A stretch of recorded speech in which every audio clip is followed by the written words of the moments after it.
semau dia gitu. Dia merasa apa yang Balik libur, ya nama Iye datang. Tet ke rumah. Don latihan, langsung buka aja. Sudah deh gue nggak balik-balik ke Siapa? lagi mabuk. bukan masalah uangnya saya bilang. Namanya lagu ya, dia bikin pakai metronom tak. Nah, gua main.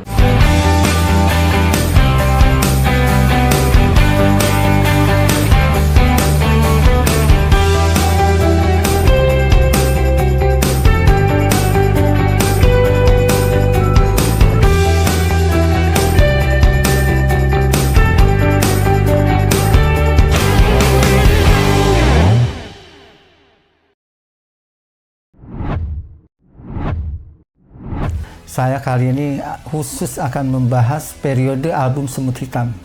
Album yang dirilis pada tahun 1988 melalui label Rogis Records ini menyimpan sejumlah catatan penting.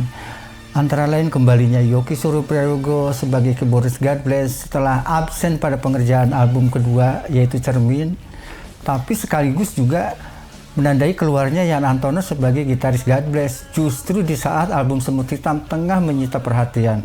Inilah cerita mereka selengkapnya.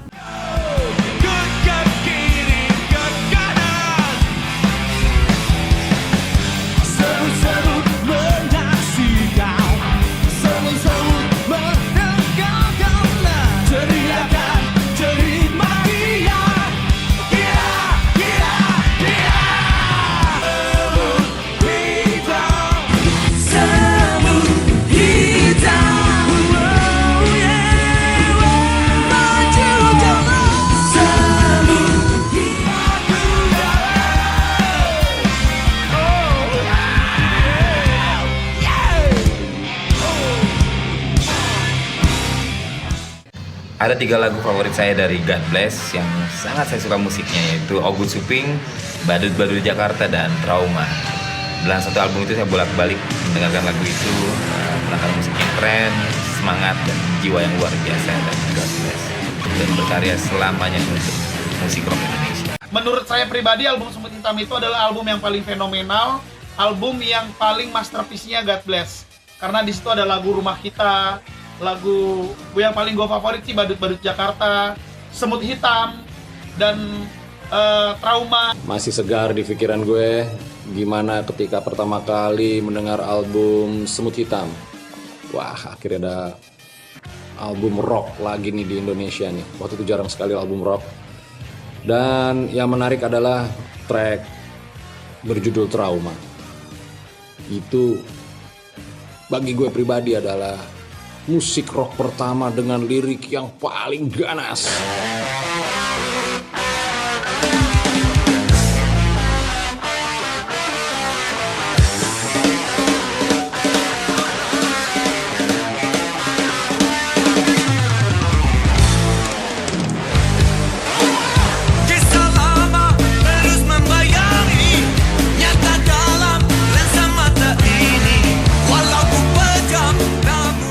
Lagu Trauma itu kan salah satu hits juga tuh ya. Ya. Itu kan kolaborasi dengan Iwan ya, Iwan Fals. Bukan, enggak. Sebenarnya lagu itu lagu gua. Cuma ada Iwan Fals. Liriknya Iya. Iwan. Oh, liriknya mau lagu. Iya. Lagi itu waktu yang ngerjain itu kan. Lah apa albumnya Jawan Jody itu ya, yang lagu Mata Dewa ya. Seperti Mata Dewa itu. Mata Dewa. Iya. Akhirnya yang ngomong, Wan tuh ini kan, nah dibikin sama Iwan liriknya. Yang mana yang jadi duluan, komposisinya dulu atau liriknya dulu? Oh, beatnya dulu. Beatnya dulu. Gue selalu tuh itu kalau lagu gue hampir rata-rata ya. Kalau kena yang beat yang cepat gitu ya, gue inian beatnya dulu. Setelah beat jadi baru Iwan ngisi lirik. Iya, baru liriknya dada. Bagaimana kondisi di God Bless waktu itu gitu? Apakah jobnya menjadi ramai atau karena itu tidak laku menjadi sepi gitu nggak? Karena kan setahu saya kan Anda juga berangkat juga waktu itu ya. Gitu. Itu 80-an ya. Bukan. Betul. Kan, Salah satunya aku berangkat sampai tahun 84 ke Amerika untuk ya itu tadi berkaitan sama musisi tadi, masih kurang yakin sehingga dapat tawaran, coba deh kerja local staff di Amerika. Berangkat aku. Jadi itu salah satunya saja. Terus kenapa kalau memang berasa nggak punya masa depan itu orang-orang masih bertahan di band? Ya itulah herannya saya. Mungkin karena namanya kali ya. Namanya God Bless itu jadi orang mikir gitu. Situasi itu kira-kira sampai tahun berapa itu? Antara tahun berapa sampai tahun berapa? Itu antara itu kayak masih setelah 14 tahun itu masih begitu. Mulain enak itu ya zamannya kita mulain tur-tur itu. Tur-tur nyanyi segala. Nah, itu mulain kita itu dapat bisa nyimpan uang gitu lah. Oh, zaman itu. Zaman itu. Lama gitu. Lama. Zaman 14 tahun masih belum bisa tadi. Album Semut Hitam membuat lompatan besar sebagai album yang paling laris penjualannya dibanding album-album God Bless sebelum dan sesudahnya. Banyak hits yang diciptakan dari album ini. Antara lain Semut Hitam, Kehidupan, Trauma, Rumah Kita, bla bla bla, atau Ogut Suping. Saya ingat musisi Faris RM pernah berpendapat bahwa album Semut Hitam ini sebenarnya materinya adalah pop. Aransemennya lah yang menjadikannya menggelegar. Mungkin karena itu, sebagai album dia berhasil menjangkau pendengar yang lebih luas. Sebagai perbandingan ya, album Cermin itu dibuat selama 1 tahun penuh, sudah termasuk latihan dan proses rekaman. Itu yang latihan yang rutin, mereka setiap hari ketemu, kumpul dan segala macam. Tapi juga kita tahu bahwa album tersebut ketika dirilis juga sepi pembeli ya. Bayangkan dengan album Semut Hitam. Kalau menurut teman-teman di God Bless itu proses pengerjaannya tuh simple dan hanya sebentar karena mereka datang masing-masing membawa ide lagu, kemudian dikerjakan di studio, selesai. Balik lagi, sebetulnya aku balik libur. Ya, libur setelah album Cermin tadi kan, tahun 80. 83, aku balik 84 lah. Aku di sana hampir 3 tahun. 2 tahun 9 bulan. Balik libur, ya nama Iye datang. Tek ke rumah. Don latihan, langsung buka aja, sudah deh gue nggak balik-balik lagi, mampu dan balik-balik. Oh gitu aja gitu? Itu aja sepele sekali. Buka aja, buka dasi, udah nggak mau ada pikiran balik lagi ke Amerika. Padahal libur saja saya di sini sebetulnya. Nah lalu setelah vakum lama, sibuk sibuk kan tuh solo karir ya. Terus Yofi balik lagi kan. Siapa yang berpikir atau yang mengusulkan Yofi balik lagi ke sini? Waktu itu sih sebetulnya Yoki ngajak Yana sama Teddy kan juga kan. Untuk persiapan untuk album Semut Hitam itu. Tapi Yofi belum bergabung lagi secara resmi waktu itu. Atau sudah? Udah sempat artinya udah sempat tampil lagi beberapa kali show sambil mempersiapkan album Semut Hitam. Ngomong sama istri waktu itu, Rini Nur, udah deh, aku balik ke musik aja. Dia setuju, ya udah nonton. Daripada di sana juga kamu frustrasi. Itu masih abadi gitu? Atau Itu sudah Yoki, sudah formasi Ian, Yoki tadi. Kita kan ini kan yang tadi kan album Cermin kan? Cermin ya. Cermin Kan formasinya sebenarnya masih Yoki kan? bukan Kak, kalau Cermin kan abadi. Hanya album Cermin. Oh iya. Hanya di album. Iya, ngerti. Jadi bukan posisi grup.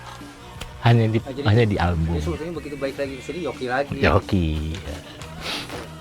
Udah datang 2 anak itu. Don, latihan. Udah deh Lumayan komitmen. panjang kan ya itu kan dari album Cermin ke Semut Hitam itu kan. Lumayan. Dari saya itu masih sebelum Mas Yoki ada satu lagi pemain keyboardnya Drahmat tuh. Dodo. Hah? Dodo Jakaria. Sepet. Itu berarti sebelum Semut Hitam dong ya. Iya, Oh Dodo itu yang nggak sempat rekaman ya. nggak sempat. Untuk live show lah. Iya betul. Kalau Semut Hitam kan relatif lebih simpel ya. Ya itu karena kita ngelihat album itu nggak bergerak albumnya ini ya. Cermin. Ya, maka kita agak turunin konsepnya. Itu Udah gitu Yoki baru masuk kan itu abadi ya, abadi keluar. Mas Yoki mungkin juga sudah selesai dengan proyeknya itu, terus dia kembali lagi ke mana, ke God Bless, dan membawa konsep Dari sebelum yang konsepnya Robert akhirnya lebih ke musik yang lebih bisa diterima gitu ya, walaupun tetap ngerok gitu. Itu bisa ada pikiran itu gimana itu Pak? Apa karena pengaruh Yoki masuk lagi atau tren pada saat itu? Ya pasti ada pengaruhnya Yoki ya. Itu idenya siapa? Kayaknya sepakatan bersama dan gitu. Lebih condong ya karena Yoki itu waktu kan lebih apa ya? Kelihatannya Yoki lebih ini ya, lebih apa? Lebih paham dengan karakter-karakter anak-anak God Bless gitu kan. Yoki juga orangnya workaholic, kerjanya kalau ini semangat sekali ya dalam rekaman atau dalam apa, dia selalu lebih banyak vokal apa segala. Jadi ya bikin itu album simple, bener-bener laku. Ya itu memang album itu memang baik yang bilang bagus itu. Berapa lama pengerjaan itu? Semut Hitam. Semut Hitam sih nggak lama. Ya itu waktu di Musika, karena Musika lebih ini ya. Yoki Rekamannya? Iya, tempat studionya tuh Yan, gua tuh lebih paham kalau di Musika. Anggun kan di Musika juga. Iya. Semua lebih banyak di Musika. Karena operatornya kupingnya juga bagus tuh, Denny si Hari Bas juga tuh. Pengaruh loh operator segala macam itu, kalau kena rekaman tuh gua. Mixing, megang ini lah. Lagu-lagu di album Semut Hitam itu proses pembuatannya itu melalui jamming dulu nggak? Atau enggak? Jadi gini, Yan ada lagu deh, Yan ada lagu ya, dia bikin pakai metronom tak. Nah, gua main dan dengerin aja. Nah, terganti ya itu pakai metronom. Semut Hitam yang menjadi album kenangan buat saya beranjak menjadi seorang musisi di Indonesia juga gara-gara mendengarkan banyak referensi antara lain dari God Bless, Bang Bro. Terima kasih buat musik kerennya yang sangat menginspirasi saya. Keren selalu and God bless. Kita jalan itu kan setelah Semut Hitam, album ketiga. Nah, itu baru mulai. Karena kita udah berpikir lah, album Semut Hitam itu yang kita udah deh banyak main studio, banyak pakai metronom. Jadi emang udah mulain banyak kita mikir lah, udahlah jangan bikin susah-susah lagi deh gitu loh. Jadi gila, ini udah 14 tahun ini, ya kan? itu dari sekitar 9 sampai 10 lagu itu, lagu mana sih yang paling rumit rekamannya? Ada nggak? Kalau semua itu sih biasa-biasa aja. Cuman ya kerjaan lebih enak, kenapa? Karena udah mixernya sama operatornya tuh semuanya udah sehati, ngerti nggak? Jadi kita kerja tuh tahu gitu operatornya, kenapa main musik juga operator jadi lebih enak gitu. Kalau kena operator lain, waduh, yang kadang-kadang lu, apalagi sama Yoki, dia omel-omel. Kata Yoki. Tapi itu semuanya mixing Yoki. Gua agak salah angkat tangannya kalau sama Yoki kalau buat ngulik-ngulik kayak begituan. Dia kan berapa lama? Iya, sama si itu siapa, Krisio. Dia sama Eros ini, tapi dia yang lebih ini dah. Son ini juga album media yang lebih ini. Kalau gua tuh salah satu ya dan fans juga sama Yoki. Kan masih ingat nggak kapan terakhir ketemu dengan Yoki? Yang gua main pertama yang gua main di Bandung, nonton nggak kamu? Wah, itu main tuh asik di Bandung. Oh, itu habis itu nggak pernah ketemu lagi? Gua pernah masih ketemu main waktu masing yang bikin yang Doni sakit tuh di Rolling Stone. Yoki tuh kalau kerja, wah, gua gila dah tuh orang. Maka dia meninggal tuh sebenarnya gua udah ngomong, dia telepon gua sempat ngajak gua main kan malah. Gue bilang, gue nggak bisa ya, gue kena sakit. Oh, dia ngelamun, gue dengar dia sakit. Nggak sama dia, gue bilang, lu hati-hati ya, gue bilang, kerja lu, gue bilang, jangan terlalu forsir. Iya, kata bener. Lewat juga, aduh. Tapi memang tuh orang, kalau gue akuin Mang Yoki itu salah satu orang jenius. Gue buat musik ya, wah. Itu gue sih bukan ngomongin ya, kayak semacam albumnya Rumah Kita. Keyboardnya tuh yang bikin peranan tuh asik, kamu denger dah. Rumah Kita, wah nih dong, intro-intronya kalau macam wah itu.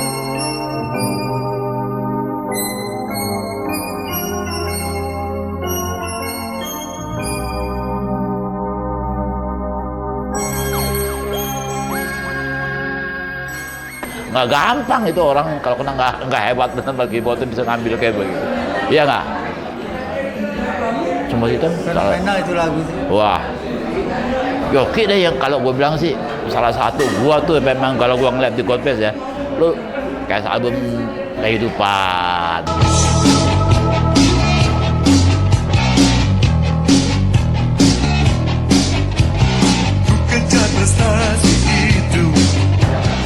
Apa sih ya kalau gue lihat ya, salah satu kalau kena God Bless itu kehilangan dia tuh benar-benar kehilangan. Kalau gue punya pandangan sih begitu. God Bless 5 ada itu yang benar-benar yang itu albumnya itu ya, Semut Hitam ya.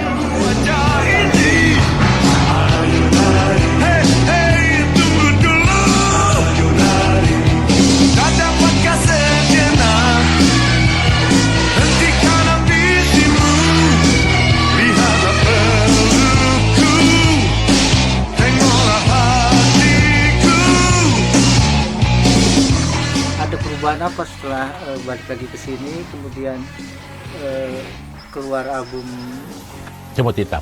Nah, ya itu yang saya bilang tadi. Saya banyak sekali lihat di Amerika, banyak saya ngobrol, ketemu musisi. Saya lihat betul loh mata kepala di Amerika bahwa oh kita Indonesia belum sampai ke situ.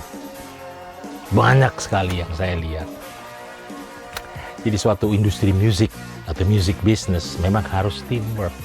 Bahkan diayomi oleh pemerintah dan negara. Karena ini industri yang menghasilkan devisa besar sekali.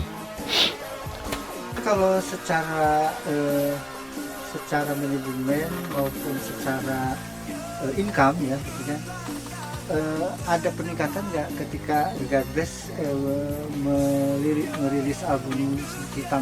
Nah, mulai dari situ seakan-akan angin sudah mulai agak bertiup lebih baik buat kami musisi Indonesia. Sudah mulai perusahaan-perusahaan rokok sudah mulai mensponsori, sudah mulai ada tur-tur show dengan munculnya seorang promotor model Lox Rebor lah, model apa gitu. Itu tahun-tahun segitu, 86, 87.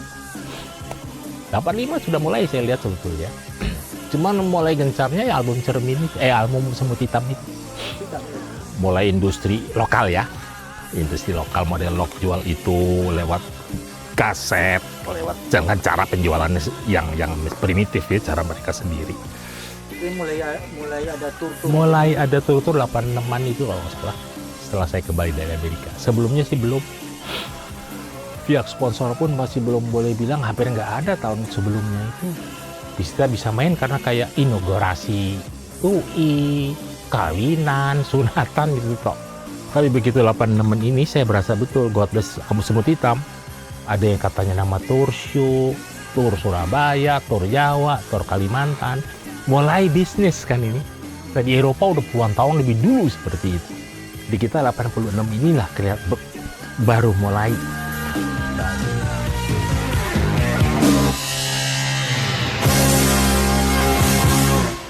Halo, saya Jaya, biasa dipanggil Abah Cerot. God Bless, band legend Indonesia, idola gue banget. Yang paling gue seneng dari God Bless tuh di album Cermin, judul lagunya Musisi, itu keren banget. Semut Hitam, lagu yang sangat klasik, pernah kita bawakan bersama God Bless, bersama Arman Maulana beberapa waktu yang lalu. Sampai hari ini lagu itu walaupun kapan ya, dari 88 ya, udah entahlah berapa puluh tahun lalu, masih selalu kami setel, entah itu di handphone, di mobil, dimanapun kami berada. salah satu lagu yang sangat berpengaruh. Oke, saya mengenal God Bless sudah lama sekali gitu ya. Salah satu momen yang kita dulu bikin tour panjang dengan God Bless adalah Semut Hitam. Itu adalah satu karya dari God Bless yang paling komersil pada saat itu. Kalau album yang paling aku senengin ya terus terang album Semut Hitam dengan lagu-lagu seperti Kehidupan, Semut Hitam, Badut Jakarta. Menurut aku Indonesia sangat keren punya album-album seperti yang dibuat sama God Bless di album Semut Hitam. Ya kalau untuk album Semut Hitam ya lagu-lagunya memang seperti abadi ya. Terus apa namanya kalau dibawain tuh nggak lekang oleh waktu. Benar semua lagunya.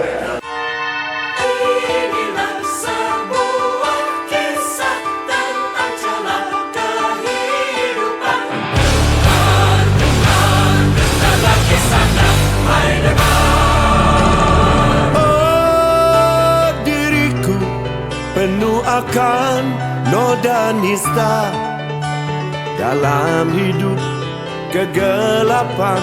Dulu, zaman dulu mulai ngeband. Bagaimana lu ketika mendengar nama God Bless gitu? Apa yang ada di pikiran gitu? Wah, dulu sih itu zaman gua SMA, bahkan sebelum bergabung dengan EET ya, dengan Sinomadius. Ya, God Bless itu favorit band rock yang zaman SMA gua bawain lagunya. Jadi semuanya lagu barat kecuali Indonesia ya God Bless. Karena teman-teman SMA gua senangnya zaman itu Semut Hitam. Lagu wajib kita Kehidupan, Semut Hitam, ya Rumah Kita tentunya, terus Trauma, sama apa ya satu lagu Ogut Suping. Nah itu kita bawain. Yang paling lucu ya zaman festival di Bulungan itu, gua sama SMA 31 temen-temen kita ikut festival, jurinya Mas Yaya sama EET bawain Semut Hitam. Juara 3. Juara 3. Bawain membawa nama SMA 31. Nah setelah itu ya tetap gue nonton setiap kali ada konser musik ya Brewer Rock lah apa ya God Bless salah satu penampilnya gitu kan. Semut Hitam itu eranya Lok Slebor kan? Ya, saya ingat sekali. Lok itu pertama hadir tidurnya di rumah saya. Oke. Jadi di Tebet zaman itu Lok emang sering ngadain waktu itu paling band-band Surabaya gitu. Jadi pernah memang bikin God Bless itu nggak salah sebelum ke Bandung ya, sebelum saya show di Bandung itu. Karena di rumah saya lah itulah pertama kali ketemu. Lalu ketemu Lok Slebor itu ya. Itu gimana sih? Iya, Lok udah sebelumnya sudah. Kita udah bikin tour waktu itu. Jadi Jawa Barat, Jawa Tengah, Jawa Timur sama Lok apa itu masih. Sudah ada album Semut Hitam atau belum? Belum. Kan waktu menyiapkan album Semut Hitam itu sudah dengan Lok Slebor itu ya? Belum? Udah. Atau ketemu Lok dulu baru rekaman Semut Hitam? Ketemu Lok dulu. Berarti secara ekonomi kehidupan God Bless mulai membaik setelah Semut Hitam. Setelah apa? Semut Hitam mulai jalan membaik ya, membaik. Jalan membaik. Kan? Kalau dikatakan membaik pada masa album Semut Hitam itu kan lu cabut ya? Siapa? Lu kan cabut. Bukan masalah uangnya saya bilang. Nah, itu gimana? Enggak, saya cabut sebetulnya bukan masalah uang, cuma pengeterapannya. Contohnya saya bilang, dulu orang tuh nggak ada manajer dan bagi uang itu sendiri-sendiri kan. Kita ngambil uang makan, ya ngambil ke bosnya. Dan masalah pengeterapan alat dulu. Terus masalah penanganan artis, dulu itu nggak ada namanya I.O. yang ngurusin kita itu nggak ada. Terkadang kita bisa berangkat naik taksi dan mending taksi biasa. Taksi itu loh, oplet itu loh. Kadang bisa pulang sendiri-sendiri, jadi nggak apa. Alat juga. Jadi kalau alat main harus minimal standar alat begini. Dulu itu nggak ada. Ya saya bukan ngomongin ya, kurang pokoknya. Karena apa? Saya dulu pernah di Bentul. Di Bentul itu waduh gila banget alatnya. Benar itu. Jadi udah ditangani dengan baik gitu loh. Ini penanganannya itu nggak bagus. Makanya saya pengen nggak tahan, cabut aja deh. Untuk bikin sesuatu grup yang besar nggak mungkin. Iya kan? Bukan soal musik, bukan. Yang sebetulnya berpengaruh sama kita. Akhirnya berpengaruh kan, mental kita. Nggak ada yang ngurusin, ini kan berat juga. Itu apa momentumnya yang mendorong yang keluar gitu dari God Bless ini? Iya, mungkin punya kelainan rencana, ya mungkin, dan juga ada tidak sedikit kecocokan dengan pada saat itu ya, dengan locknya sendiri, dan juga Yoki kan selalu dominan gitu, mau apa-apa semua mau biasa. Iya. Ini walaupun kita pertahankan tadinya, artinya saya coba mempertahankan karena kenapa nggak bisa gitu loh, sayang ya. Sebetulnya kita mempunyai dua kekuatan dalam grup, tapi memang susah digabung nih, masing-masing punya kelebihan kan. Ya Antono kan bilang pada saat dia mengundurkan diri ketika itu hanya Mas Ie katanya yang mempertahankan gitu. Kenapa? Iya sih. Kenapa begitu ngotot mempertahankan dia gitu? Iya, saya pikir kenapa nggak bisa gitu. Ini kerjaan, ini bermusik, ya masing-masing memang punya karakter yang beda ya. Ian tuh kan diem, nggak banyak bicara. Kalau dia merasa nggak enak pun dia nggak pernah mau ngomong, apa diem aja. Jadi sementara Yoki ini kan wah belak-belakan orangnya, vokal, dan kalau kerja juga ya semau dia gitu. Dia merasa apa yang dia bisa dikerjain semua. Kadang lagu tanpa minta izin, misalnya pada Ian yang membuat lagu atau pada Doni yang membuat lagu, ya dia bongkar-bongkar kayak gitu. Ya mungkin niatnya baik ya, mungkin niatnya bagus, tapi nggak semua orang kan bisa terima begitu. Nah itu yang bikin masalah. Akhirnya sering terjadi kesalahpahaman lah sama para pemain yang lain ini. Ya Ian, ya Doni, ya Teddy juga kadang-kadang ngeluh, kadang-kadang Doni ngeluh masalah Yoki. Nah Yoki ya saya coba mempertahankan karena memang sifat dia begitu udah. Gitu. Kalau memang bisa dipertahankan, ya gua ngerasa lebih kuat gitu loh God Bless. Itu pada saat menyatakan mundur itu ada semua yang lain? Enggak, gua cuma bilang sama Ye aja. Oke. Terus gimana respon Ye? Apa? Respon Ye itu pada saat itu? Yang pasti rada nahan gua itu masih. Dia menyatakan dirinya secara tiba-tiba atau melalui ada rapat-rapat dulu, pembicaraan dulu antara personel itu? Iya, ketemu ya. Aku sama Ian sama Titi gitu ya, sama Mbak Titi, mereka ngeluh apa gini, tapi nggak secara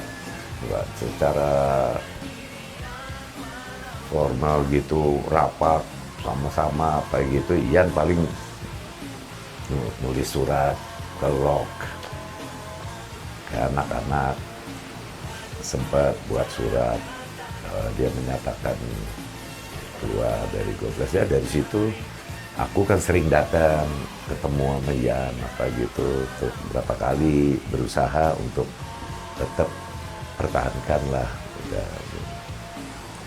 Ya kita hubungannya sih baik aja, aku sama Ian baik, sama yang sini baik, semua sama yang anggota yang lain nih. God Bless apa. Ini saya punya cerita. Dulu saya punya sahabat namanya Freddy. Siapa? Freddy Tamael. Itu saya pernah pegang album dia.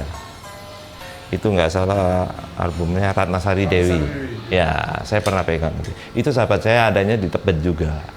gitu. Dan saya keluar di saat-saat itu, di saat-saat Freddy sakit. Saya ingat sekali itu. Jadi Freddy sakit, adanya di rumah sakit dekat Tebet situ. Tiap hari saya nemenin dia, yang udah pada berdarah-berdarah keluar dari sini, nggak bisa tidur. Itu hari-hari saya nemenin dia. Nah di saat itu saya keluar. Datang ya, waktu Freddy meninggal saya ingat, satu God Bless datang naik bis ke tempat Freddy. Saya masih ditanya, lu mau nggak? Gua tetap enggak aja. Di saat belum dikubur, Freddy belum dikubur kan, masih di rumahnya. Anak God Bless datang ke situ, di gang gitu loh. Dan anak God Bless datang mau tur sama Lok. Nah, mau berangkat. Gitu. Ya udah deh. Saya ditanya, saya udah nggak kepikir gua waktu itu karena gua mikirin Freddy. Kan banyak yang dipikirin, mesti beli kuburan, beli. Kan nggak bisa ngantungin keluarganya, kan nggak di sini. Waktu itu gue sama almarhum Mas Yogi juga nggak begitu cocok ya, jadi masih panas lah gitu lah. Buat gue lebih bagus mundur dan mending gue ntar membangun sesuatu yang baru gitu aja. Cuman emang rada susah, Den. Memang hidup susah. Waktu keluar itu sudah ada rencana mau bikin apa, Enggak ada. Sekarang kayak gini aja. Dan mencarinya setelah itu. Dan sampai berapa tahun kan gua nggak main band. Sampai bikin gong gitu kan karena itu. Tapi kan gong itu lama habis. Dari Siapa? keluar itu kan Gong itu 90. 90 kan? Gua kelakuan 87 atau 88. Berarti ada waktu 2 tahun itu gua itu nggak pegang gitar gua. Sama sekali. Gue lihat gitar aja males. Jadi sama sekali nggak pegang. Terus ngapain aja lu waktu itu? Wah, tanya Titi aja. Rumah hancur-hancuran itu. Bocor di mana-mana nggak bisa benerin. Akhirnya Yan Antono resmi mengundurkan diri dari God Bless justru ketika album Semut Hitam tengah menjadi pusat pembicaraan. Pengunduran ini cukup dramatis mengingat selama 14 tahun God Bless tidak menghasilkan apa-apa dalam hal materi. Tapi rupanya keputusan Yan sudah bulat. Dia mundur justru ketika kehidupan ekonomi God Bless beranjak membaik. Jadi ketika God Bless siap-siap menjalani rangkaian tur Semut Hitam, Yan Antono justru berjalan menuju kesunyian. Tempat tinggal kita tanpa hiasan, tanpa lukisan, beratap jerami, beralaskan tanah. Namun semua ini punya kita. Memang semua ini milik kita sendiri.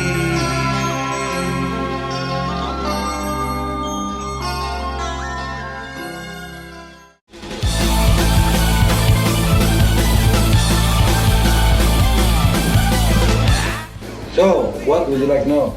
Awal mula persentuhan lu dengan God Bless. Sebetulnya jadi kalau gua dulu itu dengan anak-anak God Bless ya khususnya Bang Teddy dan Mas Yoki, karena Teddy duluan gua kenalnya. Waktu itu minta bantuan gua ngisi beberapa lagu gitu. Salah satunya yang terkenal tuh ini Bis Kota. Tapi bukan buat Ahmad Albar waktu itu, buat Ede Endo.